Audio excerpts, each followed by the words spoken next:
Thanks, everyone. Thanks for coming this afternoon. I am Barry Sternlicht. I'm going to be the moderator here, which is going to be fun. We're going to make this lively, as we usually do. Sam and I have done this together many times. I'm going to start out just really quickly. We're going to try to spread our conversation evenly, cover a lot of topics, and if we have time, we'll do a Q&A at the end. As you know, this has been a really good time for real estate, so I'm going to just talk about the background, and we're going to talk about where we're headed from here. Does this work? First slide. There we go. Well, that's sort of interesting. It almost worked. There it is.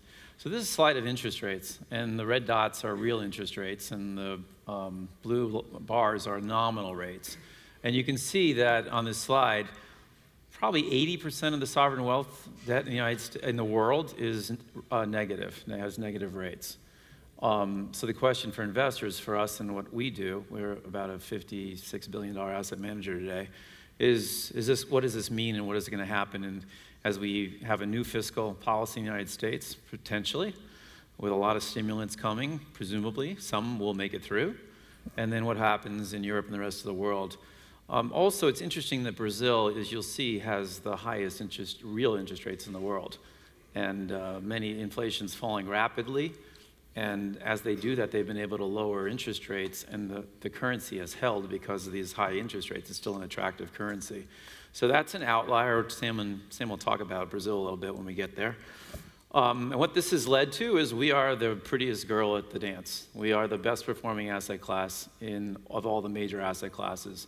So over 3 years, 5 years, and 20 years, the dark blue line is the Nareit index. The blue line is the S&P, and the green line is, I can't read it actually, I can't see it from here, is the Barclays Hedge Fund Index, which I like because we've crushed it.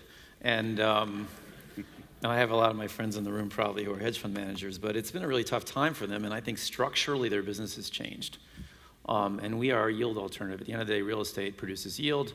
Some of us buy it and fix it up. We have many colleagues on the panel here who develop it. Rick Caruso, who starts from nothing and develops yield product. Eric and I, for the most part, buy it. We build it too. Sam buys it only when it's dirt cheap. And Ross Perot has done everything, built it, bought it. And Don Peebles also is a developer. So there's many ways, but this question is, will this asset class continue to perform like this going forward? It's had a good run. And the one thing that I know is, well, it's in front of you, but it's not up there. Can we get the next slide up, please? Slide 3. So this is the U.S. budget, and this slide was put together before Donald's tax cut last week. And it was just the lack of reform for entitlements that would have driven, you're having some technical issues here, huh? The deficit to nearly $1 trillion again, because no candidate, Donald, Hillary, nobody was willing to talk about entitlement reform. And if we don't fix it, we're going to have $1 trillion deficits again. And then if you flow, I don't know what the annual cost of Donald's proposal is, but it's not positive short term. Even he says that. So if you have $2 trillion deficits, who's going to buy all the debt? And what does that mean for liquidity in the world?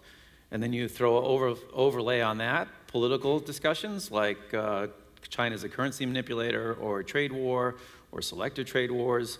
And maybe people don't buy our debt. So for me in real estate today, and we'll talk about the panel in a second, why do rates rise? If rates rise because the economy is moving ahead quickly, that's okay. Rents will move. We'll talk about why rents will move. Rents will move in almost every asset class because the baseline for real estate today is probably the best of my life. I've been doing this 30 years. There's basically no excess supply. There's a couple outlier cities, New York and hotels, and some other places, Resi in New York. For the most part, this country is pretty balanced in real estate, and we are not an issue anywhere. The banks haven't been lending too much money. It looks good, but if that deficit explodes, and it's supposed to get bigger, and this is, again, before the tax cut, if you believe the economy is going to race ahead, maybe it can fill the bucket. They're going to have a debate about it in Washington.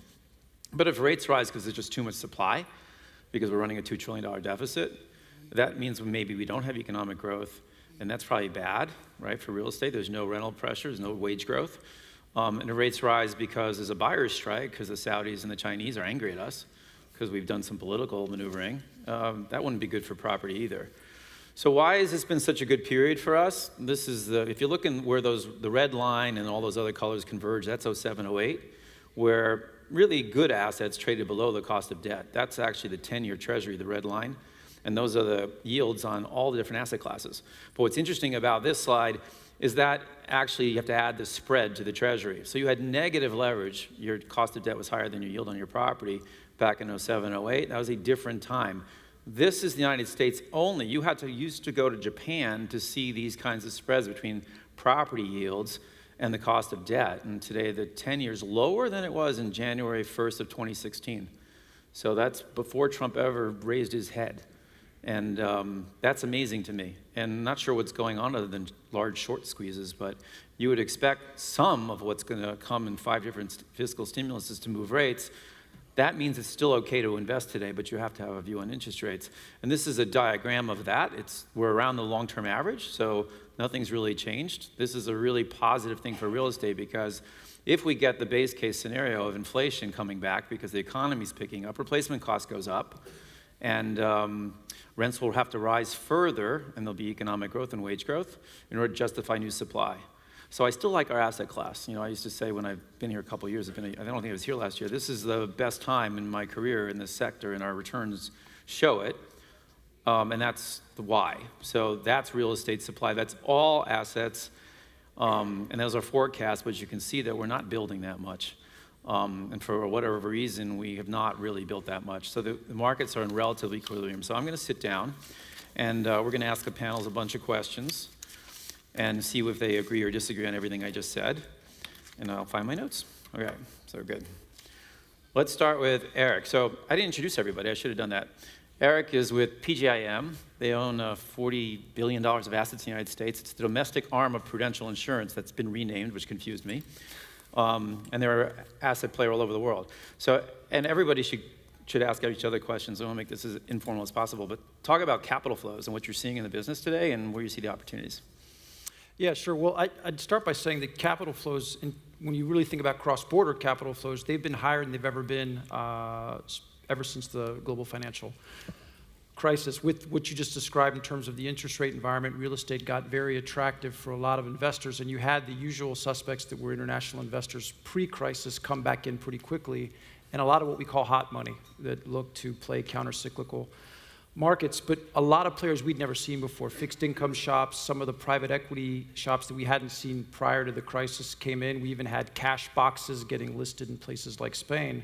But I think the real game changer was the Asian institutional money. They are not hot money, but they think like opportunistic investors. So their ability to react to different changes and opportunities around the world was much quicker than we anticipated. And what it's done is made this money move much more quickly than we were used to. Prior to the crisis, and you've seen this, you could find an arbitrage opportunity in a country, and it could last a good year or two, sometimes 3, before all the money came in. It's really, these arbitrage opportunities started getting closed within a matter of months. And so it became a very attractive asset class, but very much a momentum game. And that all changed last year with the volatility in the Chinese markets beginning of 2016. With where prices had gotten, that had really frozen the flows in the US. And on the back of that, you had Brexit, so a lot of the foreign money going into Europe generally slowed down. They didn't know if that was more a UK phenomenon or a European phenomenon, so they stopped their investing in Europe generally. And on the heels of that, we had the US election. And again, that gave a lot of foreign investors some pause for thought. Paradoxically, for relative value players, that was a better environment because local money is not going to be as correlated as global flows. And so we were starting to see differences in pricing in markets, and I think that money's coming back. So the real question is how strongly it'll come. I've never seen as much of a discrepancy between investing intentions and actual transactions. But if the transactions start matching the intentions again, I think we're going to be off to the races. So are you a net buyer or net seller today?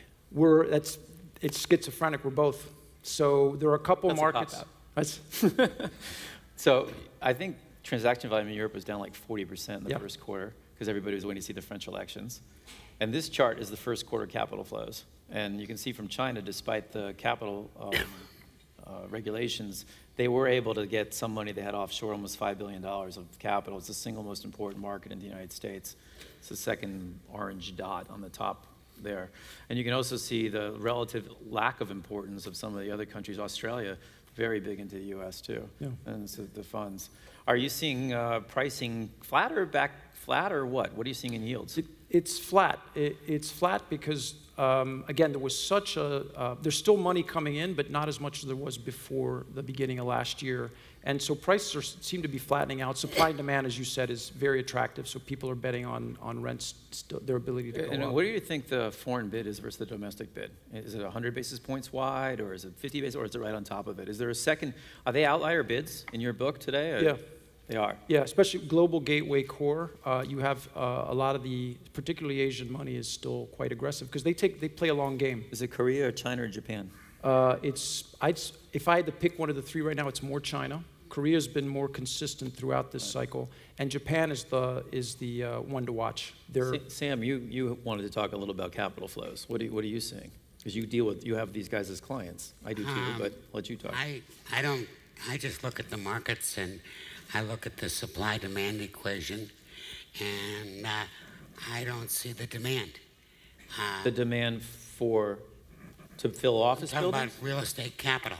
Real estate capital. In other words, when you talk about various forms, whether it's office or retail or apartments, or hotels, we're producing in the U.S. significant more supply than there's demand.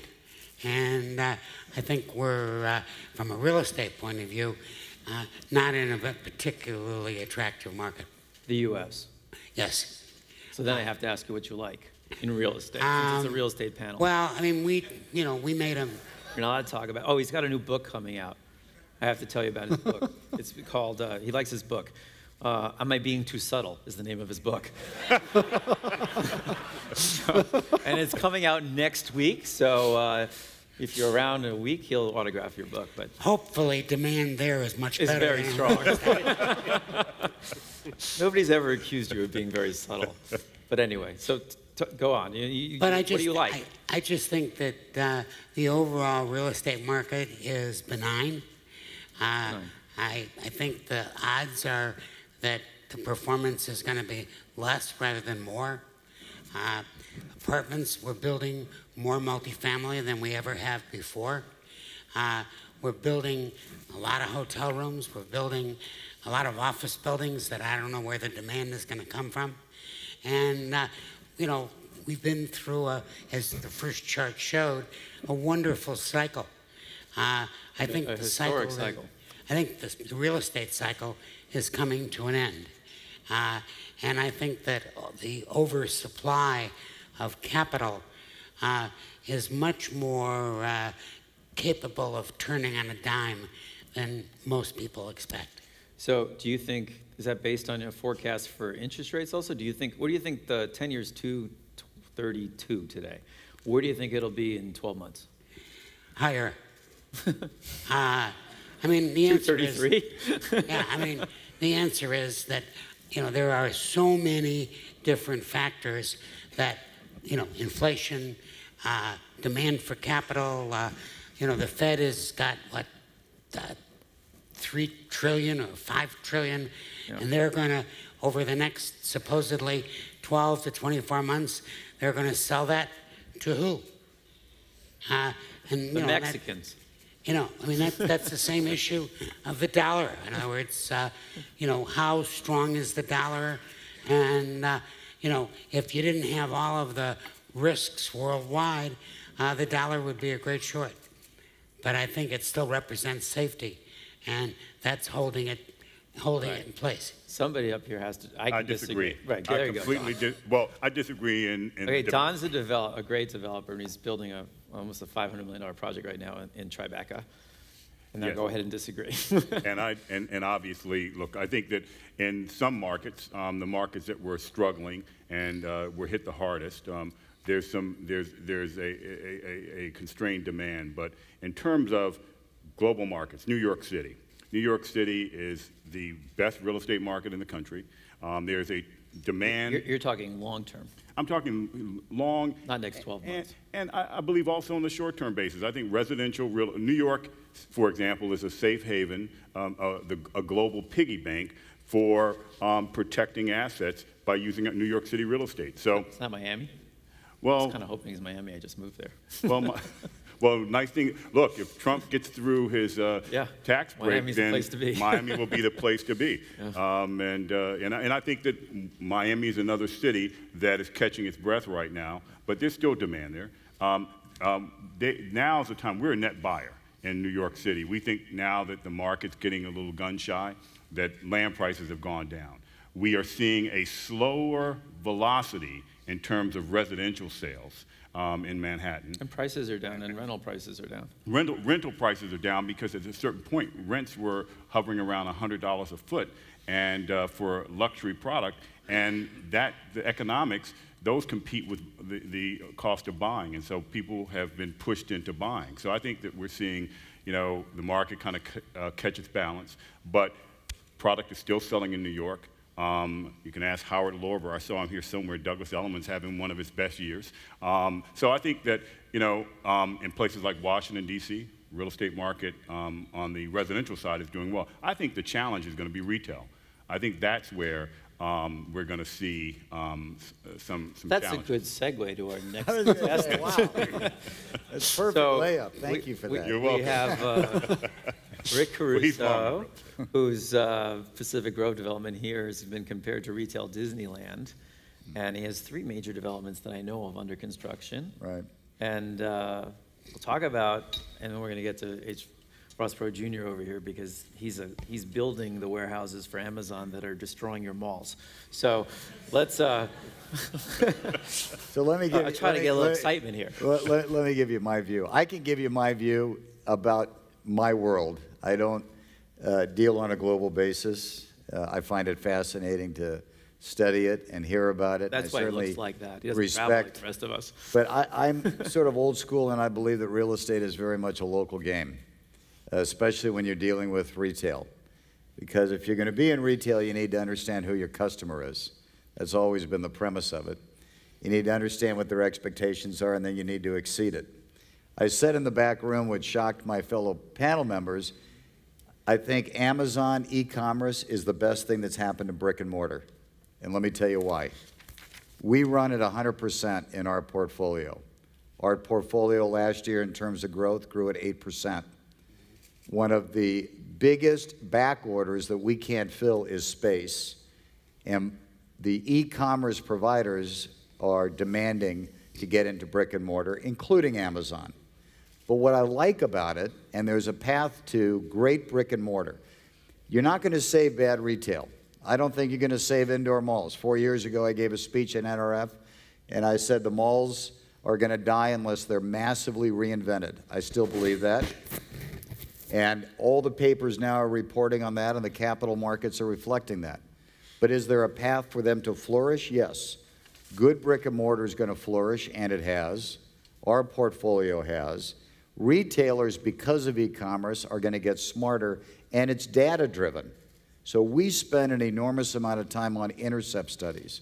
Who's our customer? What they want? What their expectations are? And if I viewed myself as being in the retail business, or I viewed myself being in the apartment business, because we build luxury apartments, and we do office, and I didn't view myself as what the customer wants, I'd be out of business. So how have you changed in the era of the internet? How have you changed your retail strategies? We haven't changed our retail strategies. It's always been about exceptional service. It's always been about hospitality. It's always been about understanding the customer. And we actually spend more time de-leasing, taking space back, than we do leasing. Because the minute a retailer starts losing their way, we want that space back and we will repopulate it. There are a lot of retailers who've lost their way. There are. And But they're fearful and freaking out. But there's also a lot of retailers who are great at what they do. And if you focus on the retailers and the restaurateurs that are great at what they do, that they understand that inside their 4 walls, they have to have a great experience, connect to the customer, be relevant, sell a product that actually people care about, and don't have a business plan that is based on competing on price. Because when you compete on price, hold on, when you compete on price, you're in a race to the bottom. And the stores that are going out of business, the Macy's of the world and everybody else that's closing down, the Sears, the JCPenney, it's all competing on price. You have nowhere to go. Retailers that provide an exceptional experience a great product that's curated, that actually is a merchant, not a retailer, are doing exceptionally well. You have department store anchors in your malls? Yes, they're Who up. are they? You can call the Nordstrom brothers. They're thrilled that their stores are up on my property. You can call Philip Grain. Stores are up on our property. So we grew at an 8% clip. I can't tell you why. Well, I actually can't tell you. Those are California assets, right, pretty much? Those are California assets. The economy here has been pretty good. No, but you know what? Barry, with all due respect, I think that's and I don't mean this in the wrong way, I think that's a lazy argument. I think it's a lazy argument. If you're a good operator, and an operator, not a passive landlord, if you're a good operator and you know how to drive sales, if you view your customer as your guest, and you make it a happy environment, a pleasant environment, and you exceed expectations, you drive sales. Should we all sing Kumbaya? Yeah. Yeah. What do you say? Can we all sing Kumbaya? Yeah. Well, it's not. What You're saying is not actually contrary. Most people feel A, malls will get stronger, and C and D malls will disappear.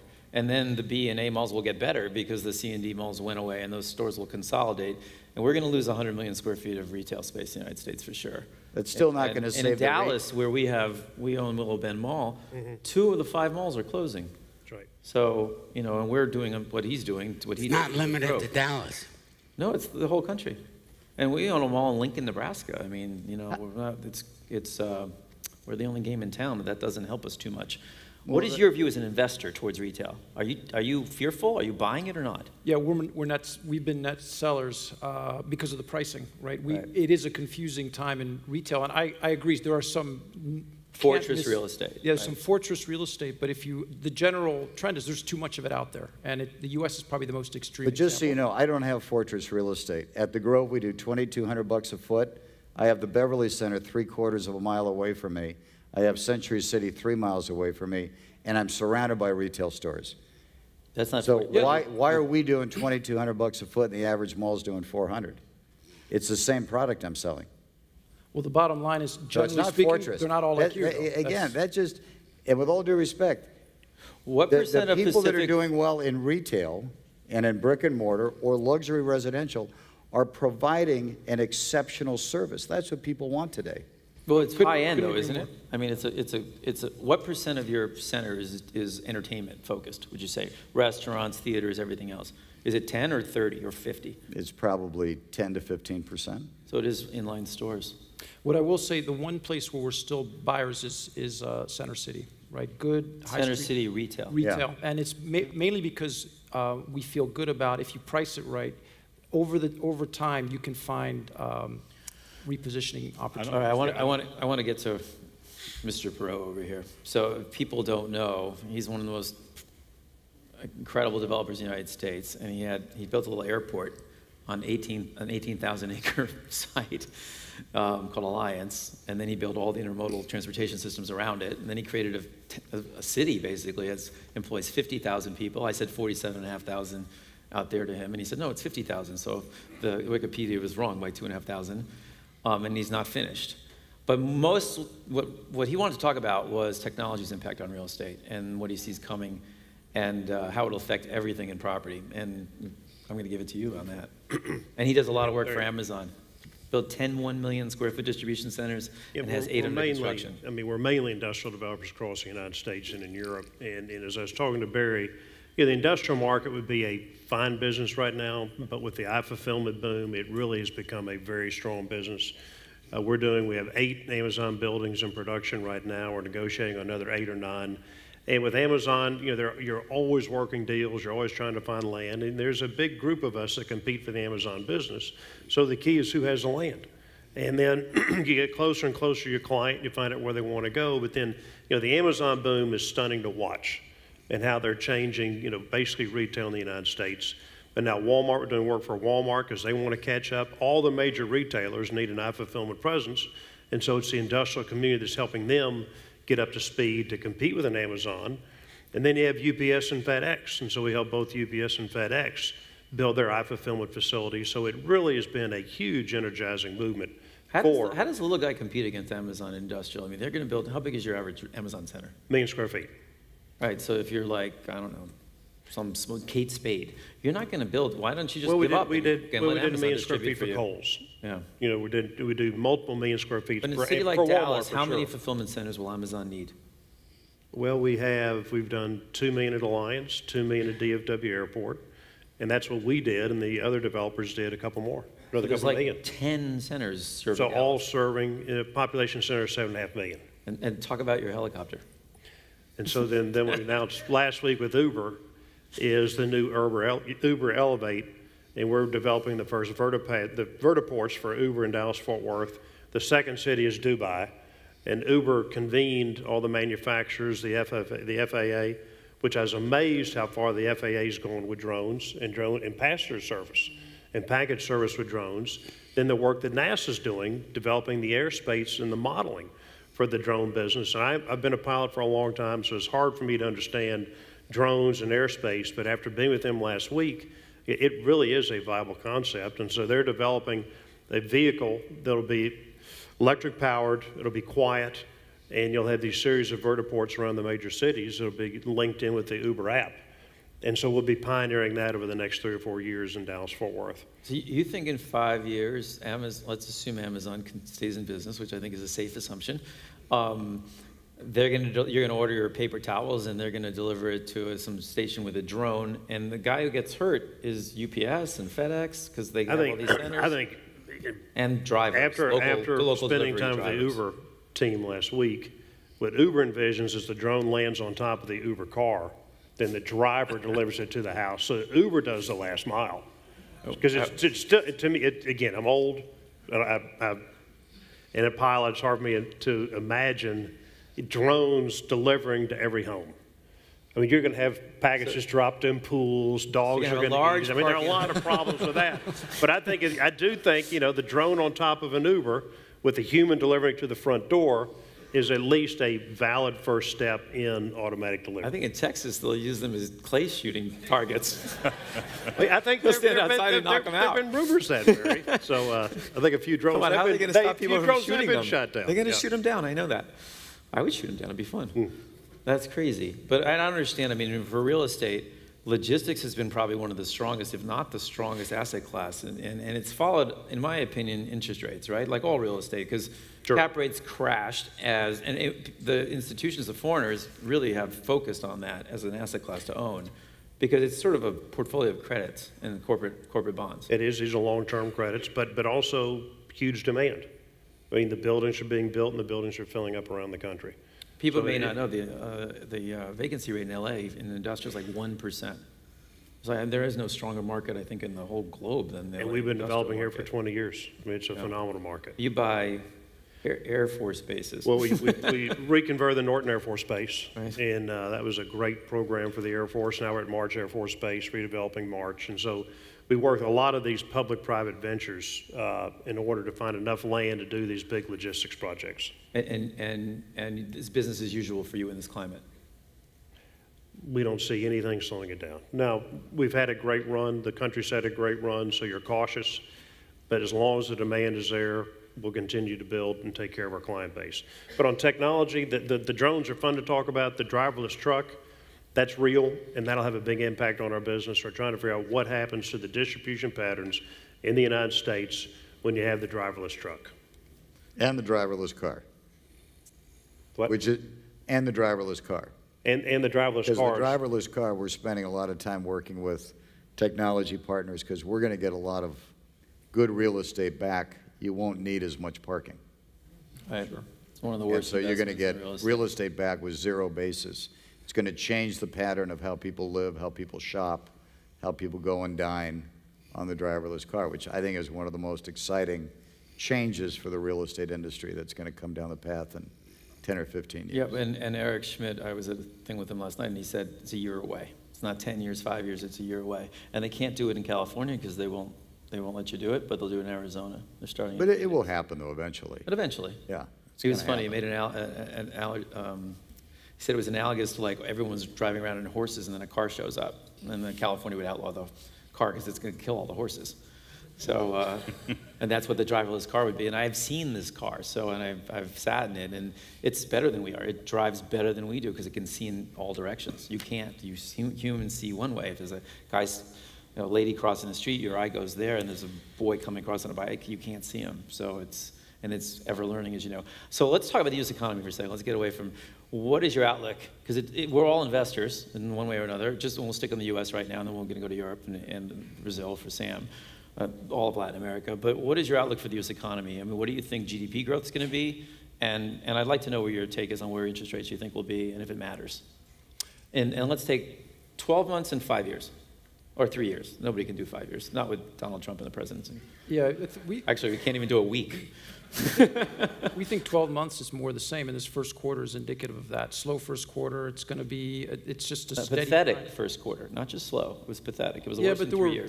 there's some extenuating circumstances. We've had that. It's more that's been happening for several years. Some extenuating circumstances around a slow first quarter. So we think it's pretty flattish for the next year or so. The economy and rates. Rates will go up, but not. Our view is the rates are going to go up fairly marginally. And what does Donald get? I'm going to ask everyone the same question. What does Donald get through this year? What do you think? What does he get through this year? Infrastructure, deregulation, tax cuts, health care. Does he get anything done? I really don't know if much actually gets concretely done this year. I actually have a different perspective. Look, one of the things that we got to keep in mind about our business is that we have these cycles, but they can get extended.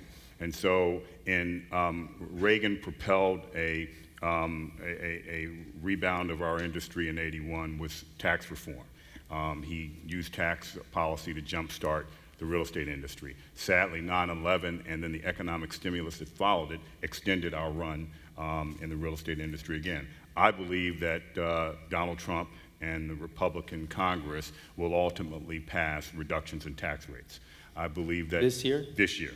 I believe that, and I think what will it look like? I think it'll be somewhere between 15 and 25% as a top rate for corporations, and that comes with. It has to come with a similar cut and similar rate for pass-through entities, which will be our business, which is real estate. So, for example, we were beginning to abandon future condo developments because in New York we're paying 54% of our profits in taxes. But if we are taxed at 15%, it makes the market look a whole lot differently. So I believe he'll get tax rate reduction. I believe that we will see significant regulatory reform. He's already started with executive orders. I believe that there will be a reform of healthcare, a tweak of healthcare reform. He will get some alliances that have taken place before. I believe, for example, with the death tax, that's going to get reduced to zero.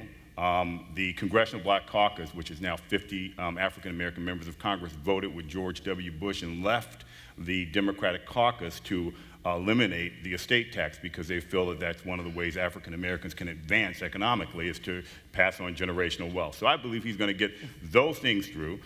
Infrastructure is going to be another story because I don't think there's going to be the financial resources to pay for it. I do believe that they will use health care and an elimination of some of the tax deductions for high net worth individuals to pay for this tax cut. But there, you've got a Republican House, a Republican Senate, and a Republican president. And I think if he's smart, which I have every reason to believe he's surrounded by smart people, that. Not to say that I don't think he's smart, because he is smart. You and just if said you're that. listening, Mr. President, you are one of the smartest people we know. You can't have a qualifier on that statement. So, but I think that they will be able to, if they get a simple majority out of the Congress, then they'll get 10 years of tax cuts. If they can trade off some of these things, like the big trade and the big issue is going to be the deductibility of state income taxes. So California and New York and New Jersey, these high tax states, will be decimated. Connecticut, which was also dishonest because it tricked a lot of people to come there. Are you still there? Nope. No, not. I preferred Florida. But I think that when, I think that's going to be the trade. I think the trade's going to be that and Rick, giving some back. You have an opinion on this? I think You interest rates are going to stay low. I don't see any pressures that are going to push interest rates too far high. I think Bernanke said this morning he sees them stabilizing around 3%. And I have a different capital structure. So I build everything on my own balance sheet. We do my own equity to debt. The banks have been great. I invest for long term. I build. I've never sold anything that I've built. And so from a long-term perspective, I think it's down to fundamental real estate principles. If it's great real estate, well located, in areas that are demographically strong, educationally strong, et cetera, I would be investing. And infrastructure nationally, I don't know what's going to happen. I hope it happens. The good news here in Los Angeles, we overwhelmingly passed a $40 billion infrastructure bill for railroads and transit and everything else. So no matter what else is happening in the country, LA has taken the lead, which I think is great. California passed a $5 billion infrastructure bill, so there's going to be a lot of good things happening. And I'm very bullish on California for the long term. Do you ever sell anything? Oh, yeah. Yeah. Just curious if it was. Oh, for sure. No, we market time. And what is your base case on this economy? You think so? I don't see there's a real driver for rates to go. I think 3% is normal. I mean, I'm not as worried about rates as I am labor. Yeah. The biggest problem we have in Texas and really everywhere we're developing now is there's not enough men and women to do the work, and there's a labor shortage. We see labor inflation, and so the building products we'll build will be fairly simple warehouses and industrial. But our complex buildings, I'm not sure in Dallas-Fort Worth I'd want to start a new high-rise office building right now because of our labor problems. You can't find people to serve lunch in New York in our hotels, and our home builder can't find workers to build the houses that they're, and that's why we're not building enough houses. And we're going to need an immigration bill to get a lot up. of the labor back into Texas. Sam, what do you think about this economy with Donald? I think Donald has an extraordinary opportunity to create a massive amount of stimulus by deregulation. On that single measure alone, which sorry? he can do, on just that. In other words, frankly, if he just stuck to that and didn't get involved in all this other stuff and focused on deregulation, I mean, we've just come through 8 years of the most regulated government in the history of our country. It's not accidental that the president who focuses on income redistribution sacrifices growth for that objective. And I think that's what's happened. I think that's Donald's opportunity. If he can do that and not get distracted by his Twitter key or other stuff that he keeps, veering off, and he's got an opportunity to be a great president. I agree.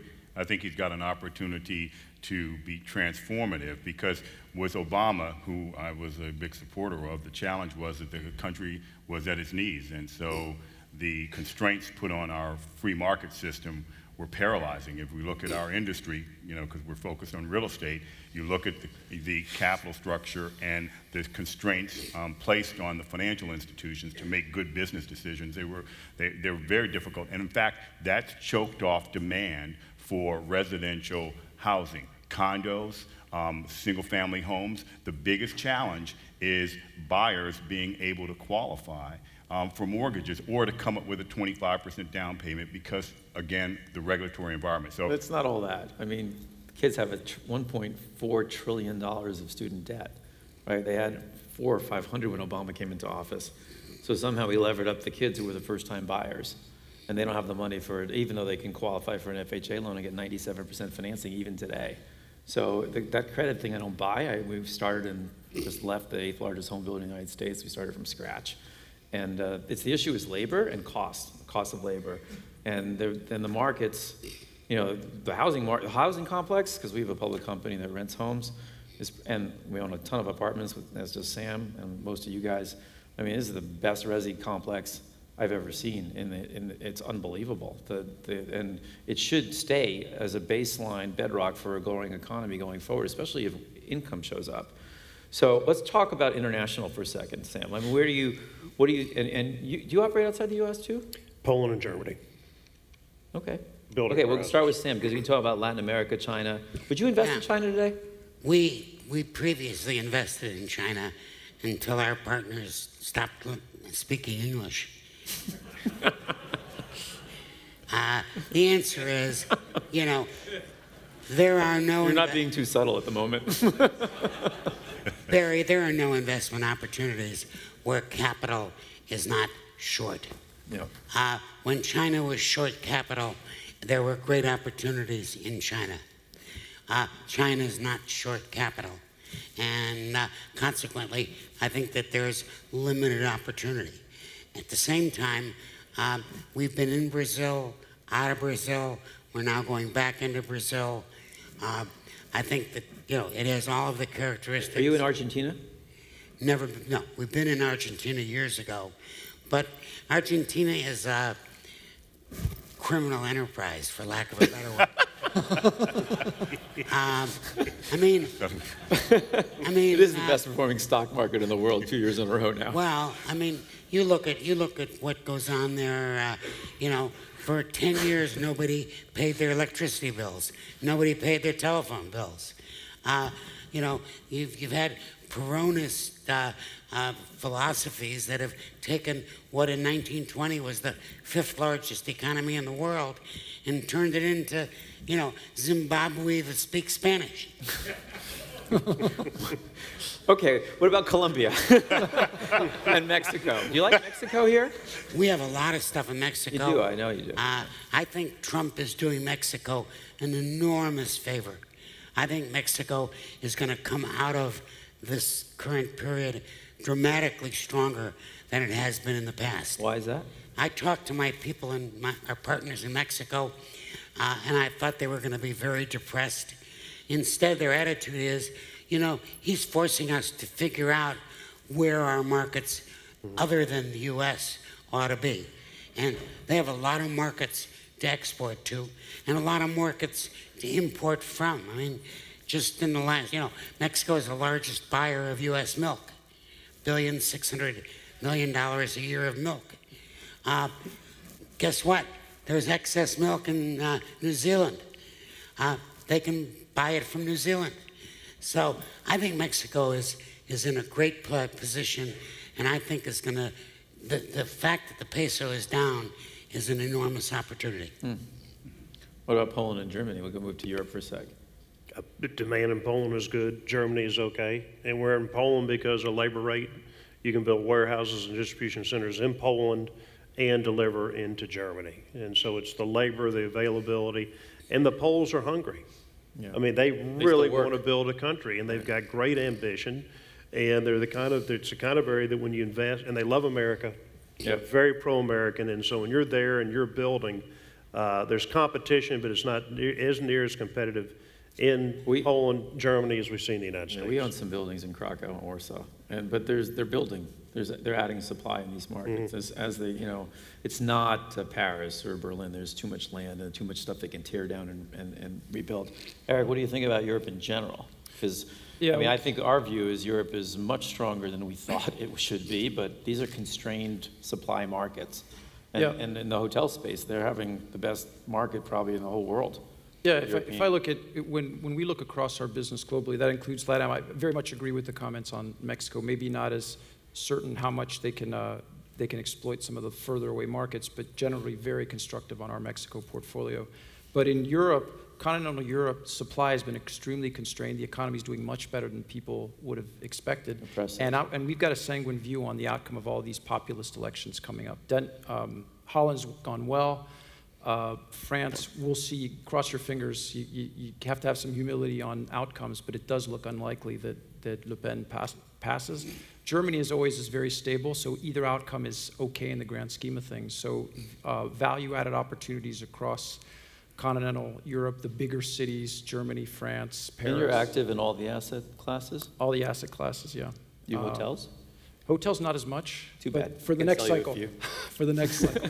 And UK debt, very attracted to the debt play in the UK. Brexit should have a big impact on central London. We haven't felt it enough in the prices on the equity side, so we've been net sellers of buildings, but we've been underwriting a lot of great mezzanine product because the banks are scared. So a lot of good products just aren't getting the financing they have. Let's take some questions. We have 10 minutes, and if you don't have questions, I will keep going with the panel, but we want to give an opportunity for people to ask questions. I mean, we're active all over the world, so. Is there a mic? I can't. Now, with the lights up here, we can't see anything. There's no mic there. Oh, there's a mic, but there's no hands. Anybody have any questions they want to ask us about anything? Harrison, are you thinking of raising your hand? Any views on other countries in Asia aside from China, like Japan and Southeast Asia? Yeah, maybe because that's the one thing we haven't talked about. When I think very long term, we are most constructive on Asia generally. And that's, when you look at Asia historically, Western investors would go there because it felt more volatile, but there was more structural growth. At least You're that was including China in that comment? Well, so let's put China aside. China, I think China's like an on and off switch. When capital controls are up, very hard to buy because all the money just stays in the country. When capital controls are let up, places like Shanghai and Beijing, you will find opportunities. We bought a building in Beijing beginning of last year when there were a lot of capital controls. It's worth 35% more now. So it's a tricky market, but watch those capital controls, and you can buy at certain moments in China. But otherwise, the rest of Asia, the volatility that everyone thought was at a premium in Asia, when you look at what's going on in the West, I don't think that's the case anymore. So you still have a story. We have to exempt Korea, I imagine.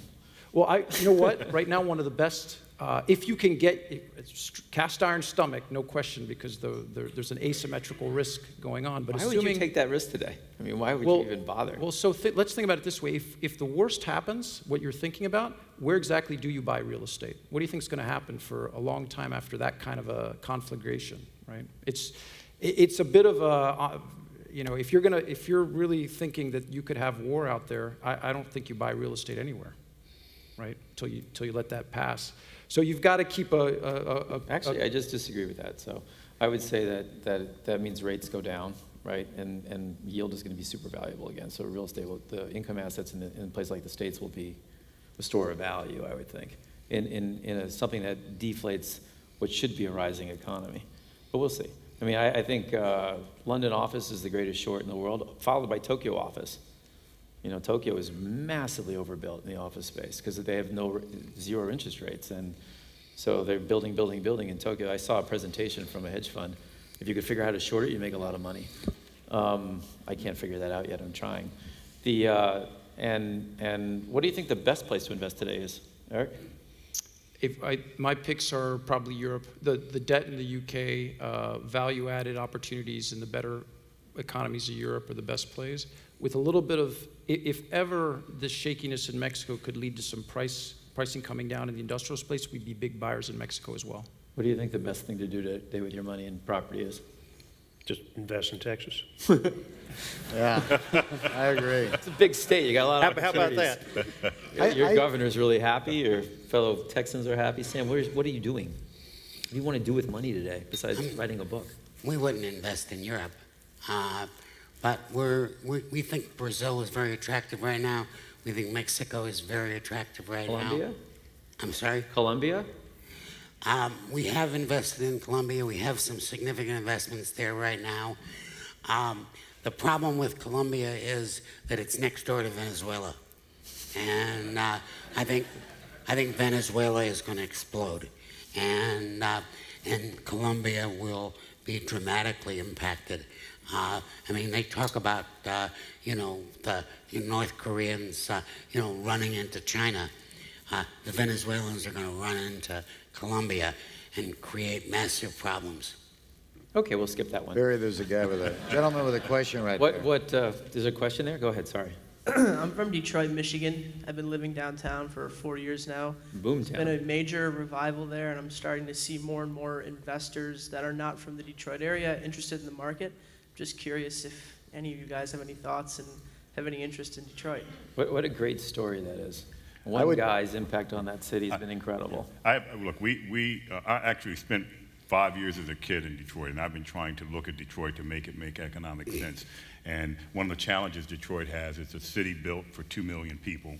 And right now there's about 600,000 residents in Detroit, and so they still have to maintain an infrastructure for a city that's got the sprawl of 2 million people.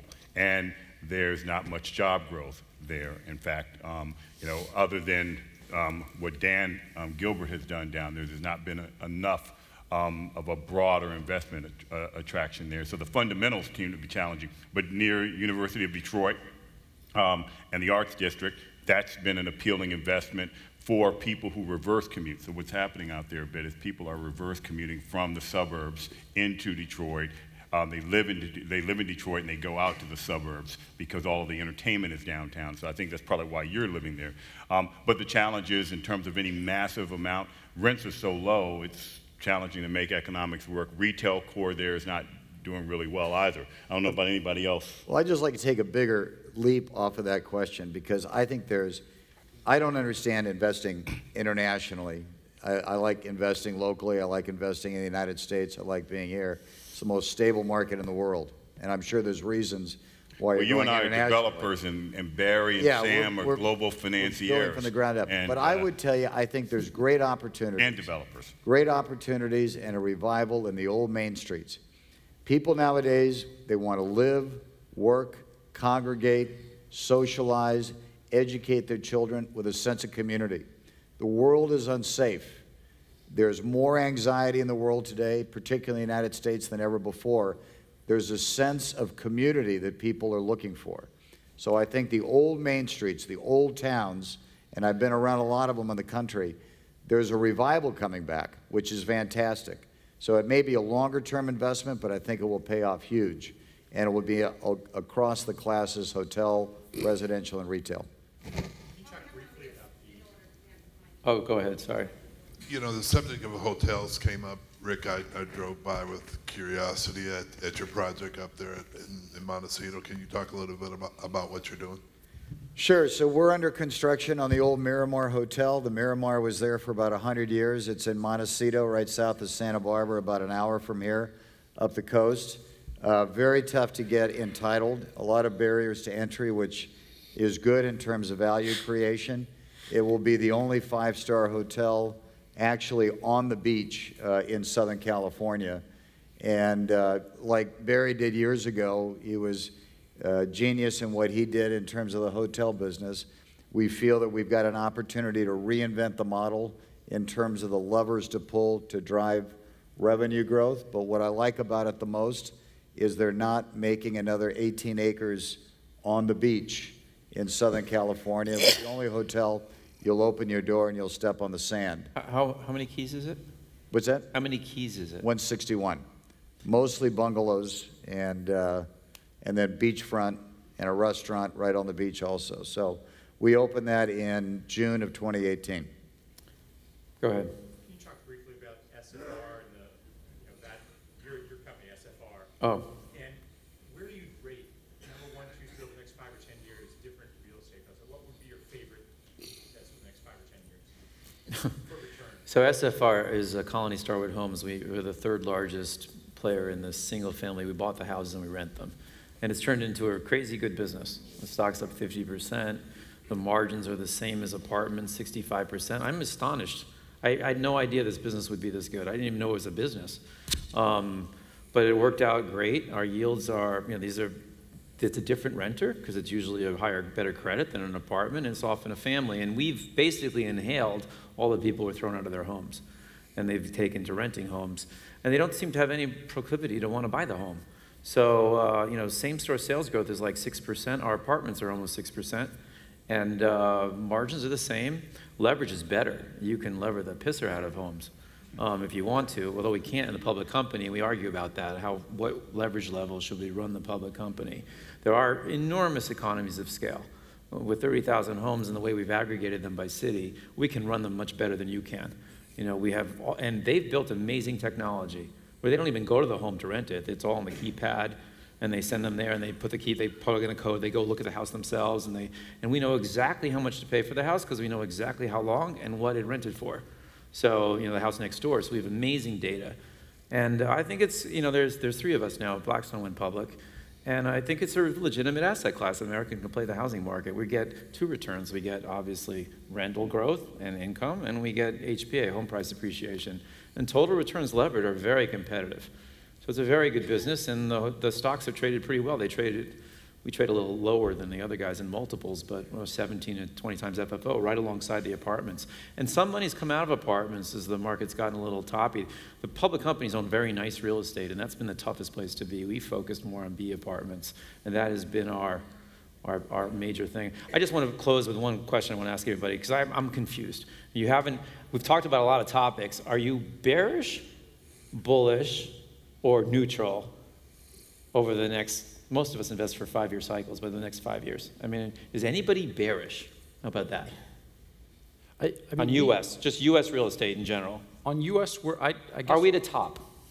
We're neutral. I'd say when I look at our U.S., we're forced net sellers. And here's what I mean by that is we'd like to buy, but prices are high, and everyone's looking at the same assets, right? And prices are high, so the stuff we want to sell is selling quite well. So in this a way, is a one-word answer. We're out of time. So bullish, bearish, or bullish? Bullish. Oh, I'm bullish.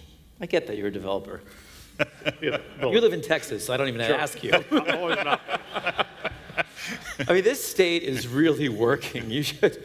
And we own stuff in Texas. We never own Texas, and maybe we have a huge apartment portfolio, and it's crushing it. It's one of the great markets in the States. By the way, Detroit has the best apartment market in the United States right now.